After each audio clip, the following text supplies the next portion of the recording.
Candy. My store, Pop Culture Exchange. We actually carry a lot of used video games and collectibles. Actually, a lot of video game collectibles as well. So we get things in like lunch boxes and board games from the 80s and old toys. We also take in the boxes. We do sell the boxes separately if you want them, or the games separately. These aren't necessarily set in stone. The boxes do have Post-its on them, so that the price tag will come off easily. We don't actually stick stickers on these, so things like Mega Man X3 right here. And tell me, would you sell that box individually? I would sell this box individually. If somebody asks, they can get this box. Well, I think you'll probably have somebody today buy that then, because I know a guy. So there's a box and manual in this one, actually in pretty good shape. I think I sold the X2 that I had already, but so we've got those. Got a couple. I mean, we also take vintage games, so anything vintage-wise or any video game-related stuff. So I've got magazines, I've got the toys and the old board games. We also take in any peripherals, so any of the weird accessories that you might find, we do take those in. If you're ever looking for anything, of course, we do get that kind of stuff in too. Cord-wise, I've probably got a ton of weird cords. We do mod systems as far as Game Boys go. We can put backlights in your Game Boys, front lights in Game Boy Colors.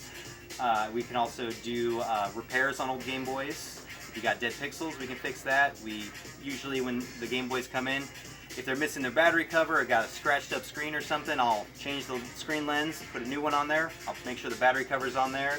We try to make sure that everything that goes out looks as close to new as we can get it to look. You know, I mean, some things we can't necessarily fix because they might have a little bit of wear, but when it goes out on the shelf, we guarantee that it's clean and that it works really, really well. So if you guys are ever looking for anything video game related or vintage related, I also take in weird old promotional items if you guys are looking for weird stuff. I'd say one of the weirdest things in this store, you can follow me this way, this is our, over here, this is our video game cabinet. This is where we put our systems and things like that. We've got a Rob up here as well. With gyros. Yep. And he's actually got his gyros. He's 100% working, and you can actually play Gyromite with him. I guarantee you it's not fun. It's not. Do that. Up here is a Mario propeller helmet. This was made custom.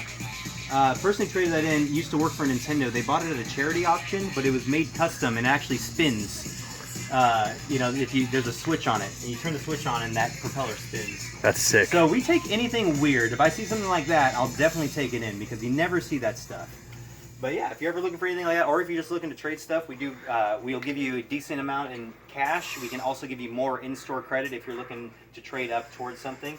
But as you can see, like we've got a 1980s plush of Mario, an 80s plush of Donkey Kong, 80s toys in there. This, if you're unfamiliar with these, this is the Nintendo Fun Club news. This is before the Nintendo Powers came out, they had these. So this is a really old thing. It's actually before the Nintendo Power came out. And then down here you've got the Wizard Pocket Power. So, you know, if you have any Wizard fans out there. Oh, the Wizard? Oh, the Wizard, yep. Oh, yeah. But yeah, so I mean, there's a lot of interesting stuff in there. Another weird one in the back there is a 1980s Nintendo glasses case. And that's just the case, but they did have frames that you could purchase back then. Nintendo frames. I wish they'd bring those back, actually. That'd be pretty sweet, yeah. But anyway, so yeah, just thought I'd show you around. The rest of my shop, I do have a lot more video games. Obviously, we've got a ton of like PS2, we've got GameCube, Xbox. We carry the newer stuff too. We obviously focus a little more on vintage games, but we do take games from every generation. I tell people that we'll take anything from Pong to now, but then again, if you bring in a game that's older than Pong, I'll probably take that too. You know, so. Got Magnavox or something. But yeah. But, so yeah, I was seeing that you had some really nice SNES stuff. Let's go with that. Yeah, I've actually got some gaming watches over here too, if you ever see those. Really? Yeah, right here. Just got this all do work. They do have their battery covers. I've got Donkey Kong, Oil Panic, and Gold Cliff as far as the those are very collectible. Yeah, you don't see those ever, and that was obviously the predecessor to the DS because they have two screens on them. They definitely did, yeah. Yeah, got the...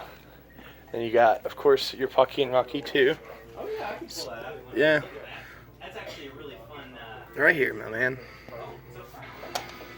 As it should be. That's actually in pretty good shape. You don't see Probably that gonna buy often. that. I think I had that come in the box once, though. That's a nice looking copy too. Yeah, yeah. It's not bad. I mean, like, for what it is, I mean, for how rare it is, it's pretty decent. Oh, definitely. Just, box systems up there. Yeah, Just we got a lot of box systems. the amount of I've care. actually got a Jaguar CD that still works up there. It's got all of its accessories and everything in it. He's gonna take a video, so I'm just gonna shoot Pop you. Culture Exchange. Show you guys what's up. Top labels for the N64. It's what they should have done that. You can buy those online. Maybe here, Alaskan. But those are cool. Let's see, Sega Genesis for $10 and